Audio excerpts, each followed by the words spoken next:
गैर संवैधानिक है और संविधान का ही, वही संसद का इस्तेमाल करके गैर संवैधानिक जो है कानून बनाया गया।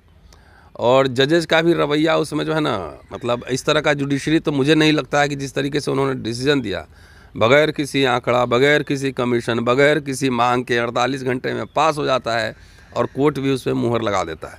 तो मामला तो गंभीर है और इसको संज्ञान में लेकर जो है मुझे लगता है कि देखिए क्या होता है। लेकिन अच्छी बात है, कम से कम रिव्यू पिटिशन डाला है। और 5 जजेस क्यों, इंदिरा साहनी जब 9 जजेस बेंच में ये हुआ था डिसीजन, तो मुझे लगता है कि फेयर तो यही है कि सारे जजेस का पूरी पीठ, पूरा बेंच उसमें बैठे और इस पर लाइव, तो अब तो लाइव आ ही रहा है डिस्कशन, खुली बहस हो और ये भावना से नहीं, कानून के तहत रैशनल तरीके से इस पर कम से कम जुडिशरी निर्णय करे। सर, ये बहुमत के और ये भावनाओं के आधार पर जो ये फैसले आ रहे हैं, क्या ये संविधान को कमजोर करने की लग ही रहा है। अब सरकार भी कई काम ऐसा कर रही है कि नहीं लग रहा है कि संविधान को कमज़ोर, इसी संविधान का इस्तेमाल करके संविधान को कमज़ोर भी किया जा सकता है। इसे कई दृष्टांत, इसे कई एग्जाम्पल्स हमारे सामने पिछले कई वर्षों से देखने को मिले हैं। पटना के फॉर्मर एक्टिंग चीफ जस्टिस से भी बात की है इस मसले पे, अगर आपने यूट्यूब को मेरा देखा होगा।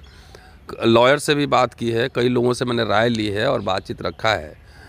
तो जो एक्टिंग चीफ जस्टिस थे अंसारी साहब, उन्होंने कहा कि बगैर संविधान बदले कोलिजियम सिस्टम नहीं हट सकता है, सुधार उसमें संभव है, लेकिन बगैर संविधान। अच्छा ये बताइए, 8 साल से इस सरकार है, मोदी सरकार है, उन्होंने ही बनाया नेशनल जो अपॉइंटमेंट की कमेटी है जजेस की, और ये तो खुली बात है ना कि उनके बहुत सारे ब्लू आइड जजेस थे उनके, तो उस समय सुप्रीम कोर्ट ने क्यों नकार दिया? यू ललित ने भी नकारा, उसके पहले ये बहुत सारे चीफ जस्टिस थे, उन्होंने क्यों नकार दिया?